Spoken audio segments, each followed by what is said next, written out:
Fiawad. Fiawad. Fiawad. La nouvelle société immobilière.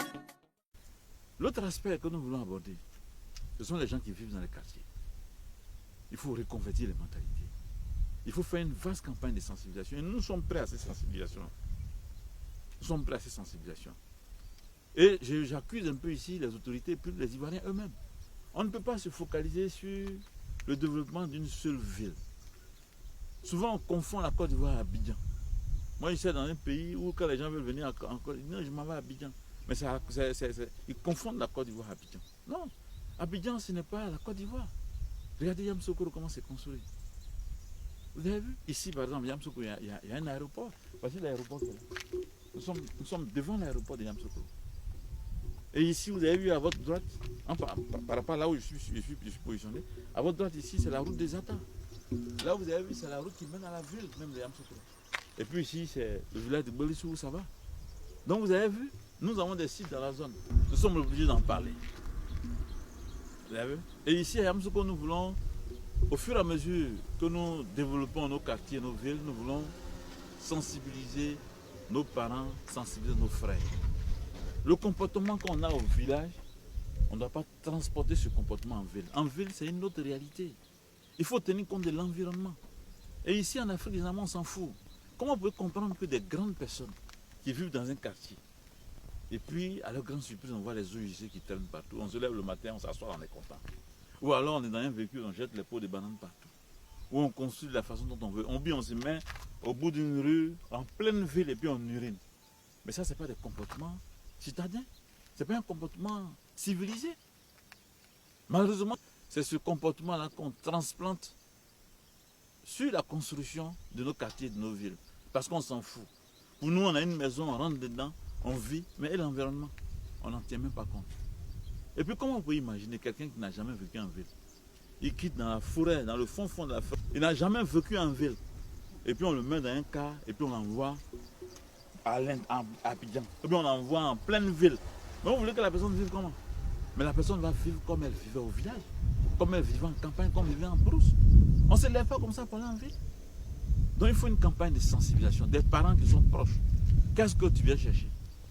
Si on se met à développer l'ensemble de nos villes, on se met à développer l'ensemble des villes de Côte d'Ivoire, à créer des infrastructures un peu partout, ces gens-là, ces personnes qui quittent en bourse, n'ont rien vécu même en ville. Et puis débattent. Je prends un exemple, quelqu'un qui vit à Sagassou. Il est à Sagassou, il est dans le village là-bas, dans un village éloigné. Il a pris son habitude, il a grandi dans la zone. Et puis un matin, on le prend et puis il n'a même pas encore vécu même à Sagassou ville, ni même venu vivre même pas à Boaké. Et puis on le prend directement, on le débarque à Abidjan, dans cette grande ville. Mais il sera embrouillé. Il va vivre comme il vivait au village. Et comment vous voulez que la ville soit? Mais c'est le désordre, il va verser l'eau partout, il va faire ce qu'il faisait au village. Parce que personne ne lui a appris ça. Malheureusement, c'est à ce spectacle que nous assistons en Côte d'Ivoire. Et c'est dommage. Donc les parents même doivent commencer à sensibiliser. C'est toute la société qui doit reconvertir la mentalité. On doit changer complètement tout. Si nous voulons que nos villes se développent, en tout cas c'est ce qu'il faut. C'est pourquoi nous à Fiawa, je vais vous dire comment nous on veut fonctionner. Parce qu'on ne peut pas faire les omelettes sans casser les œufs. À Fiawa, vous souscrivez. Vous attendez la viabilisation. Ça finit. Le quartier est bien présenté. Et puis on vous soumet le cahier des charges. On signe le protocole qui existe entre nous. Et le protocole va jusqu'au comportement même qu'on doit avoir dans le quartier.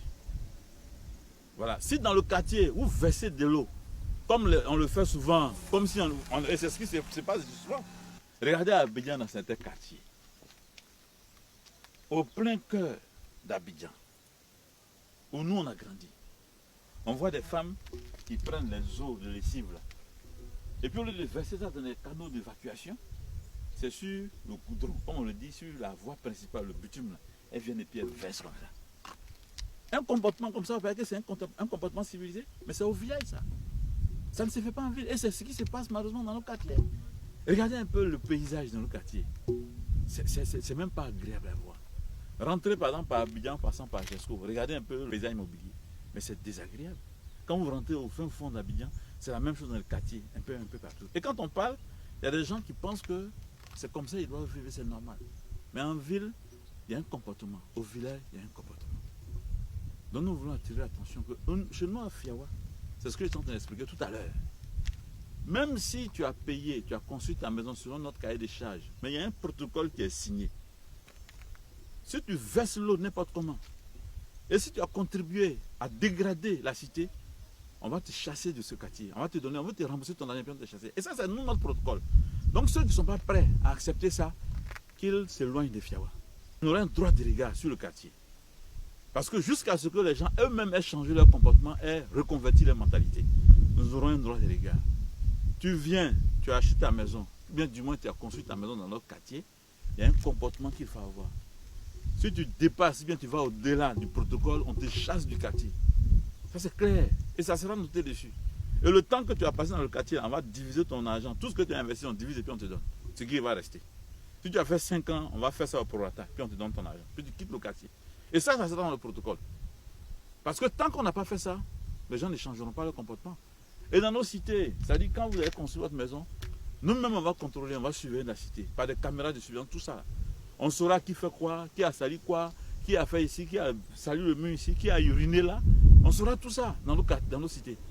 De sorte que les gens puissent changer leur façon de faire. Tant qu'on n'a pas fait ça, on ne marchera pas. Et nous allons contribuer, nous allons travailler sur 1000 hectares à Yamsogo ici. Et ça sera le même système que nous allons mettre en place. Voilà, de sorte que tous ceux qui veulent se comporter comme s'ils sont au village et qui viennent en ville, mais ils resteront dans les quartiers. Dans les quartiers qui sont faits pour soi. Mais pas nous dans nos cités. Donc, nous voulons contribuer au développement de la Côte d'Ivoire. Et le développement passe par une reconversion totale des mentalités. Fiawat, la nouvelle société immobilière qui va émerger en Côte d'Ivoire.